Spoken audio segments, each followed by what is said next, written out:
السلام علیکم ورحمۃ اللہ وبرکاتہ۔ پیارے دوستو، آج کی اس ویڈیو میں ہم آپ کے ساتھ یہ بات کرنے والے ہیں کہ جب پہلی بار جناب جبرائیل علیہ السلام اللہ کے پیارے نبی حضور صلی اللہ علیہ وآلہ وسلم کے سامنے آئے تو ایسا کیا ہوا کہ جس کو دیکھ کر آپ صلی اللہ علیہ وآلہ وسلم بہت گھبرا گئے اور پسینہ پسینہ ہو گئے۔ اس لیے آج کا ویڈیو آپ سبھی کے لیے بہت زیادہ خاص ہے، آپ اس کو آخر تک ضرور دیکھیے گا۔ اس واقعے کو پورا سن کر آپ بھی حیران اور پریشان ہو جائیں گے، اور اگر آپ کو پیارے نبی صلی اللہ علیہ وآلہ وسلم سے سچی محبت ہے تو آپ اس ویڈیو کو دل سے ایک لائک کریں اور کمنٹ باکس میں یا رسول اللہ لکھ کر شیئر بھی کر دیں تاکہ اور بھی لوگوں کے پاس میں یہ واقعہ پہنچ جائے۔ تو چلیے دوستو، شروع کرتے ہیں۔ پیارے دوستو، اعلان نبوت سے پہلے اللہ کے پیغمبر جناب رسول کریم صلی اللہ علیہ وآلہ وسلم کچھ کھانے پینے کا سامان اپنے ساتھ لے کر غار حرا کی پہاڑی پر چلے جایا کرتے تھے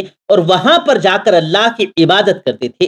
یعنی کہ اللہ کی عبادت میں مشغول رہتے تھے۔ یہ سلسلہ کافی دنوں تک ایسے ہی چلتا رہا۔ کافی دنوں تک آپ اسی طرح غار حرا کی پہاڑی پر جا کر اللہ کی عبادت کرتے رہے۔ ایک مرتبہ اللہ کے پیغمبر جناب رسول کریم صلی اللہ علیہ وآلہ وسلم غار حرا کی پہاڑی پر اللہ کی عبادت میں مشغول تھے۔ اتنے میں آپ کے پاس میں جناب جبرائیل علیہ السلام اپنی اصل شکل و صورت میں آپ کے پاس تشریف لائے، یعنی کہ اچانک جبرائیل علیہ السلام آپ کے سامنے نازل ہو گئے۔ ہم آپ کو بتا دیں دوستو کہ یہ جبرائیل علیہ السلام اللہ کے سارے فرشتوں کے سردار ہیں، اور جناب جبرائیل علیہ السلام کی طاقت اتنی ہے کہ اگر جبرائیل اپنا ایک پر پھیلا دیں تو مشرق سے لے کر مغرب تک اس پوری دنیا کو ڈھانپ لیں، یعنی کتنا بڑا جناب جبرائیل علیہ السلام کا ایک پر ہے، اور جناب جبرائیل کے اس طرح کے 70,000 پر ہیں۔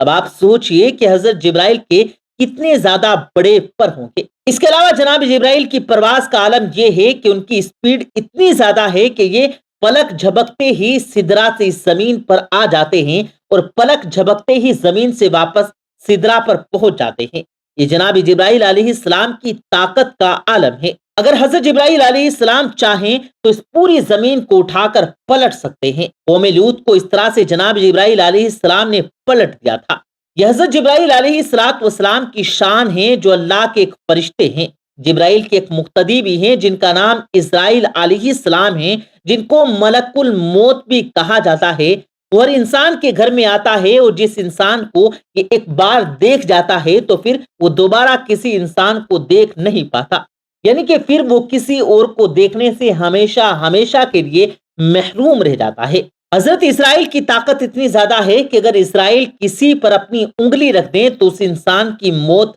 واقع ہو جاتی ہے، یعنی کہ وہ انسان مر جاتا ہے۔ اب آپ اس سوچئے کہ جناب اسرائیل کی طاقت یہ ہے تو پھر حضرت جبرائیل علیہ السلام کی طاقت کا کیا عالم ہوگا۔ تو دوستو، یہی جناب جبرائیل علیہ السلام پہلی بار اپنی اصل شکل و صورت میں اللہ کے پیارے نبی صلی اللہ علیہ وآلہ وسلم کے سامنے حاضر ہو گئے اور کہنے لگے، پڑھو۔ یہ سن کر آپ صلی اللہ علیہ وآلہ وسلم نے فرمایا کہ مجھے پڑھنا نہیں آتا۔ حضرت جبرائیل نے دوبارہ کہا کہ پڑھو۔ آپ صلی اللہ علیہ وسلم نے پھر کہا کہ مجھے پڑھنا نہیں آتا۔ حضرت جبرائیل علیہ السلام نے تیسری مرتبہ کہا کہ پڑھو۔ آپ نے پھر کہا کہ مجھے پڑھنا نہیں آتا۔ اس کے بعد جناب جبرائیل علیہ السلام نے اللہ کے پیارے نبی صلی اللہ علیہ وآلہ وسلم کو اپنے سینے سے لگایا، اور سینے سے اس طرح سے لگایا کہ جبرائیل امی نے حضور صلی اللہ علیہ وآلہ وسلم کی بغل میں اپنے دونوں ہاتھ ڈالے، یعنی کہ اللہ کے نبی کے دونوں ہاتھ باہر کی طرف کر دیے۔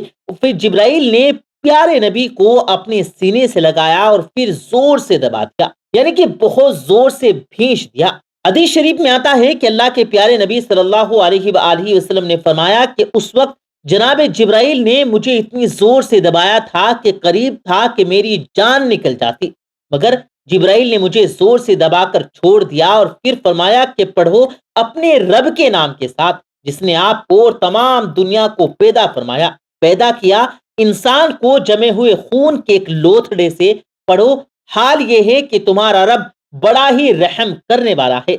پھر اللہ کے پیارے نبی صلی اللہ علیہ وآلہ وسلم پڑھنے لگے، اور پھر آپ بہت گھبرائے ہوئے غار حرا کی پہاڑی سے اتر گئے اور پھر اپنے گھر آ گئے۔ یعنی کہ یہ واقعہ ہونے کے بعد اللہ کے نبی صلی اللہ علیہ وآلہ وسلم گھبرائے ہوئے اپنے گھر تشریف لائے۔ اس وقت آپ کا بدن کانپ رہا تھا جس طرح سے انسان کا بدن سخت سردی میں کانپتا ہے، یعنی کہ اس وقت آپ بہت زیادہ سخت خوف کی حالت میں آ گئے تھے۔ آپ صلی اللہ علیہ وآلہ وسلم بہت زیادہ گھبرائے ہوئے اپنے گھر آئے اور اپنی زوجہ محترمہ حضرت خدیجہ رضی اللہ تعالی عنہا سے فرمانے لگے کہ چادر لاؤ اور مجھ کو چادر اڑا دو۔ حضرت خدیجہ چادر لے کر آئیں اور پھر آپ وہ چادر اوڑھ کر سو گئے۔ اس کے کچھ دیر کے بعد آپ صلی اللہ علیہ وآلہ وسلم کے اوپر سے خوف کے اثرات کم ہوئے تو آپ نے اپنی زوجہ حضرت خدیجہ رضی اللہ تعالی عنہا کو یہ تمام واقعہ بیان کیا، یعنی کہ غار حرا کی پہاڑی میں جو بھی آپ کے ساتھ واقعہ پیش آیا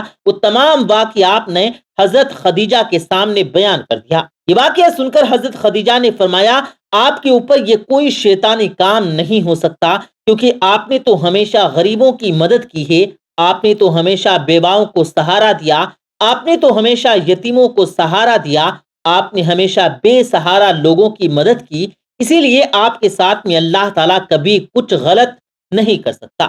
آپ کو اللہ کبھی بھی اس طرح ضائع اور برباد نہیں کرے گا۔ اس کے بعد دوستو حضرت خدیجہ رضی اللہ تعالی عنہا اللہ کے پیارے نبی صلی اللہ علیہ وآلہ وسلم کو ساتھ لے کر اپنے چچا زاد بھائی حضرت براق ابن نوفل کے پاس پہنچی، جو کہ اس وقت یہودیوں کے ایک بہت بڑے عالم ہوا کرتے تھے۔ یہ اصل میں پہلے مشرک تھے، یعنی کہ بت پرست تھے، لیکن یہ بہت ہی زیادہ تعلیم یافتہ تھے، اس لیے بعد میں انہوں نے نصرانیت کو قبول کر لیا تھا، کیونکہ اس وقت عیسائی دھرم برحق تھا، اسی لیے انہوں نے اس دھرم کو قبول کر لیا تھا، اور پھر انہوں نے تورات اور انجیل کو حفظ بھی کر لیا تھا، یعنی کہ اس وقت یہ تورات اور انجیل کے ایک بہت بڑے عالم تھے۔ اسی لیے حضرت خدیجہ رضی اللہ تعالی عنہا اللہ کے پیارے نبی صلی اللہ علیہ وآلہ وسلم کو ساتھ لے کر اپنے انہی چچا زاد بھائی کے پاس پہنچی اور جا کر تمام واقعہ بیان کر دیا۔ حضرت براق ابن نوفل کی اس وقت اپنے بڑھاپے کی وجہ سے بینائی چلی گئی تھی، اس وقت وہ دیکھ نہیں پاتے تھے۔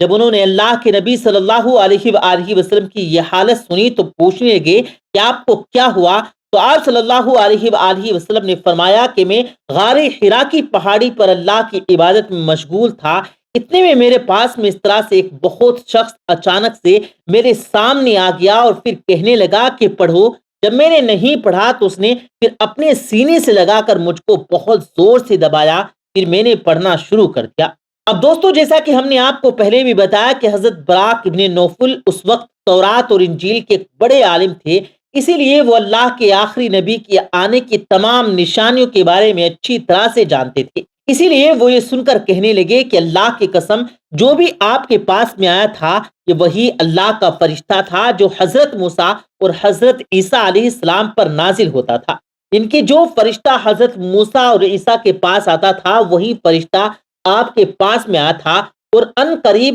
آپ کی قوم آپ کو آپ کے علاقے سے، آپ کو اپنے شہر سے باہر نکال دے گی، کیونکہ آج تک جس نے بھی حق کا علم بلند کیا، جس نے بھی آج تک نبی اس دنیا میں آئے ہیں، ان سب کو اسی طرح سے سزا دی گئی، کیونکہ حضرت براق ابن نوفل تورات اور انجیل کے بہت بڑے عالم تھے، اسی لیے اللہ کے وہ آخری نبی کے آنے کی تمام نشانیوں سے اچھی طرح سے واقف تھے، اسی لیے انہوں نے یہ تمام باتیں آپ کو بتا دی، اور وہ اس سے پہلے حضرت خدیجہ سے بھی یہ سن چکے تھے کہ وہ پیغمبر جناب رسول کریم صلی اللہ علیہ وآلہ وسلم سے نکاح بھی اس لیے کیا تھا کہ آپ دیانت دار ہیں، آپ امانت دار ہیں۔ یہ تمام باتیں بتا کر پھر براق ابن نوفل فرمانے لگے اگر میں اس وقت تک زندہ رہا تو میں تمہاری مدد کروں گا۔ اس کے بعد میں یہ سن کر وہیں پر حضرت خدیجہ نے آپ کا پہلا کلمہ پڑھ لیا، یعنی کہ حضرت خدیجہ پہلی عورت تھی جو آپ پر ایمان لے آئی، اور دوسرے یہ حضرت براق ابن نوفل تھے جس نے آپ صلی اللہ علیہ وآلہ وسلم کی تصدیق کی، یعنی کہ آپ کے بارے میں بتایا۔